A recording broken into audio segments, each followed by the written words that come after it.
Our forefathers spoke of it when they created the Declaration of Independence.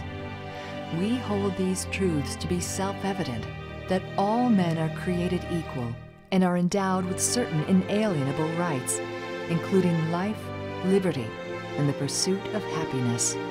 It's the common link that binds us.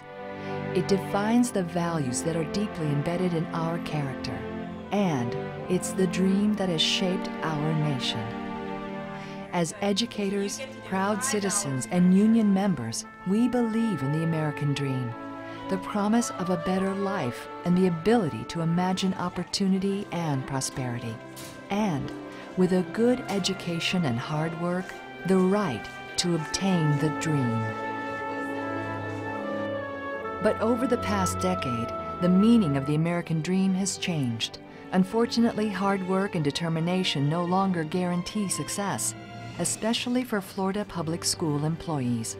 The influx of vouchers, charter schools, and other policy shifts put in place by the Florida legislature have created havoc in public education and hurt students and schools across the state.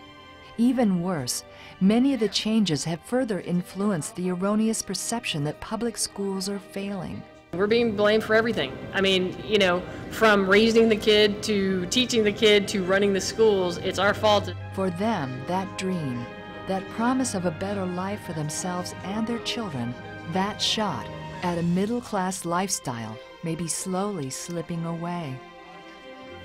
President Andy Ford is a confident and compassionate leader who realizes change is necessary to improve academic outcomes for students, but refuses to allow FEA members to become victimized by the state's policies and politicians who are more interested in protecting big business than investing in our students. Since becoming FEA president, Andy has tirelessly worked to improve working conditions for members. He knows in order to protect Florida's children, the FEA has to fight for its members.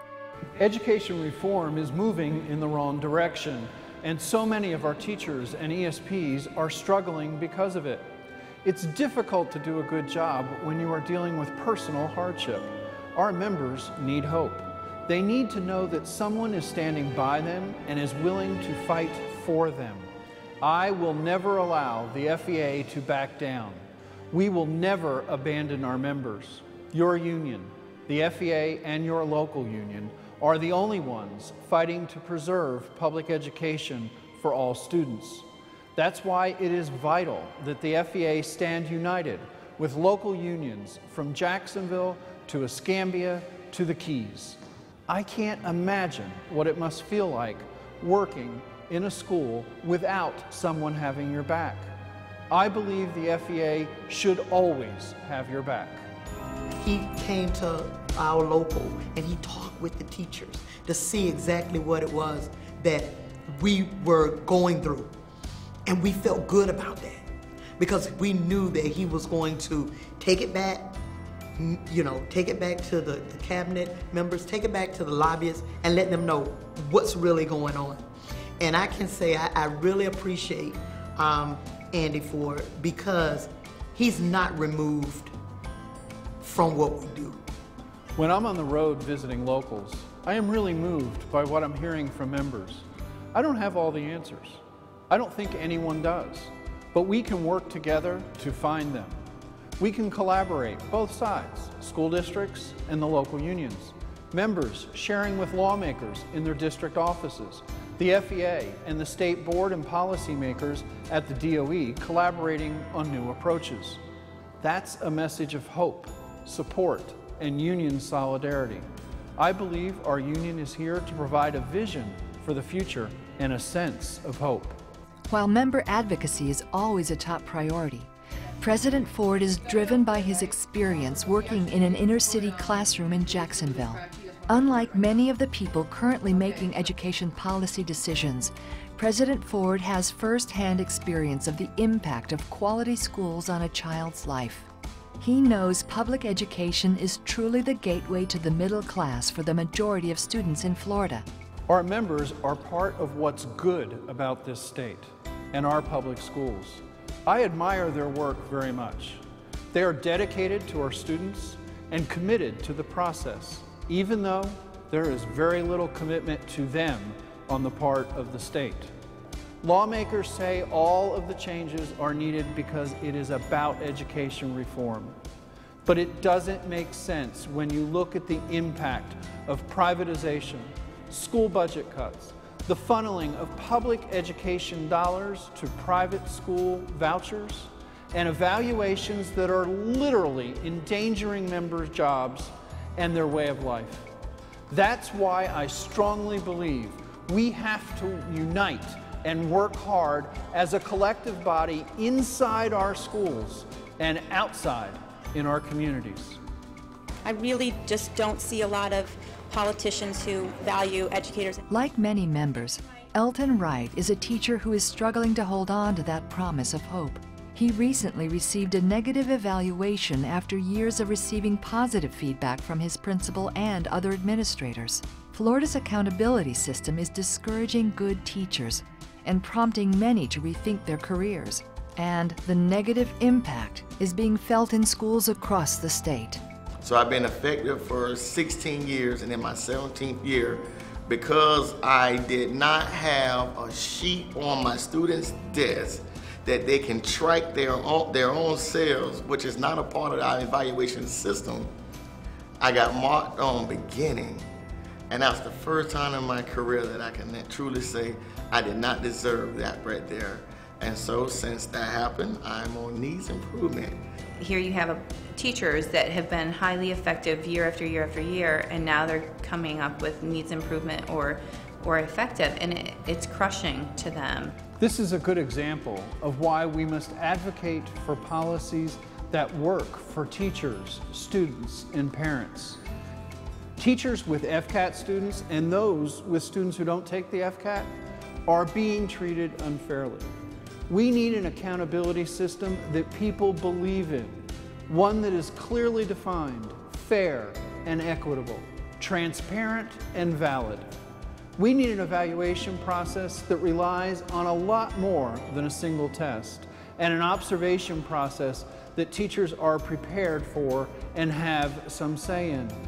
We need to stop the big corporations from profiting off of our children. We need to stop the big testing companies and the corporate charter schools, especially the ones that are not really returning good results. They are raking in the cash and the huge campaign contributions that have and continue to influence decision-making, even if it means going back to court. We're in court now challenging the Senate Bill 736 evaluation process. I believe we have to keep fighting for our members and our students. In all, the FEA has filed 4 separate legal challenges over the past year and a half. While the lawsuits are costly and time-consuming, members and potential members are starting to see the payoff. Recently, the FEA won its rules challenge against the State Board of Education and the Department of Education. This past September, local presidents joined FEA leadership at the Florida Supreme Court to hear oral arguments presented in the 3% pension case. Earlier this year, the FEA won the first round in its 3% pension legal challenge. Despite the state's appeal, President Ford believes there is good reason to believe members and all public employees will prevail. We did this for every public employee working in Florida. We joined with police, firefighters, nurses, and other public employees. Working together, we have become a formidable force. Labor has united to defend against those who are attacking our members.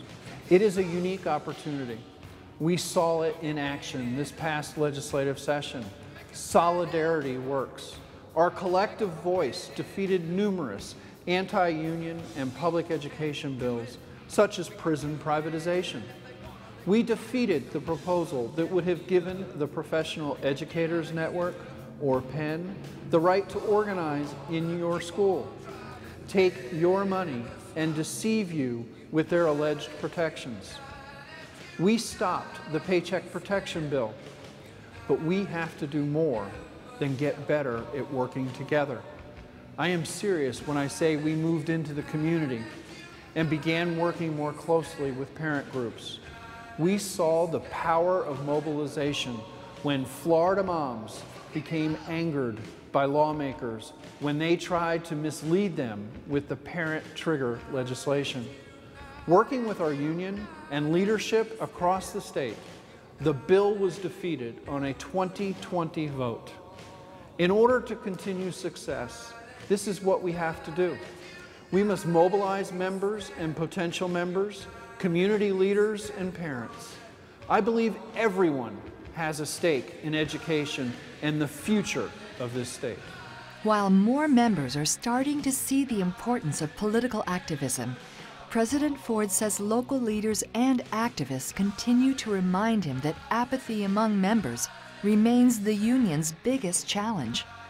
We need to help people understand the importance of becoming politically active, which we don't want to do, and the importance of our vote.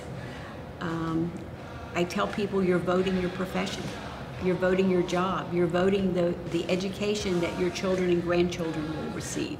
I realize that members are overwhelmed with work and their own families. They are working long hours, then rushing home to raise their own children and care for elderly parents.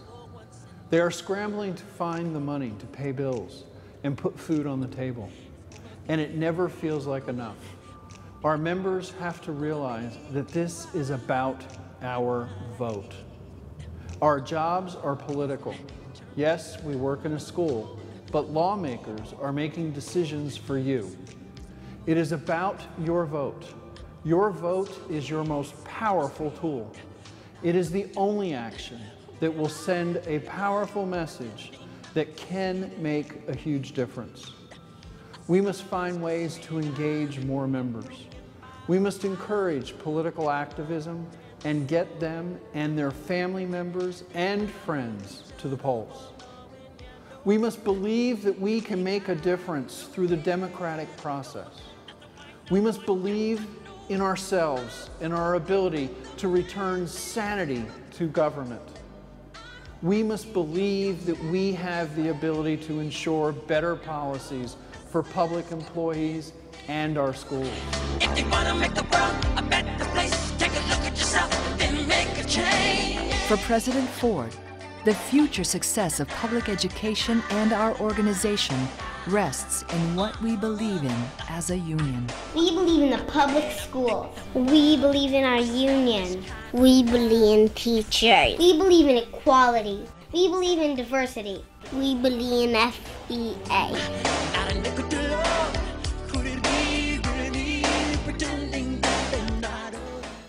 Under Andy's leadership, FEA strongly advocates for what's best for members, the students, and Florida's public schools, including opposing damaging public education policies, developing non-traditional alliances, and working in a bipartisan manner to move education initiatives forward. He has repeatedly stressed the need for an authentic and meaningful accountability for Florida schools. Mobilizing members to strengthen the FEA voice on important education matters is also among Andy's top priorities. As president of FEA, Andy has held many positions as an education leader, including FEA Vice President and President of Duval Teachers United. Plus, he's a member of Duval Teachers United and the Leon Classroom Teachers Association, and he serves as an American Federation of Teachers Vice President on its council. Andy is entering his final term as the president of the Florida Education Association. While there are challenges ahead for our union, Andy believes FEA members will continue to meet these challenges head-on. And working together, our union will continue to fight those that seek to destroy public education and attack our members. Ladies and gentlemen, your state president, Andy Ford.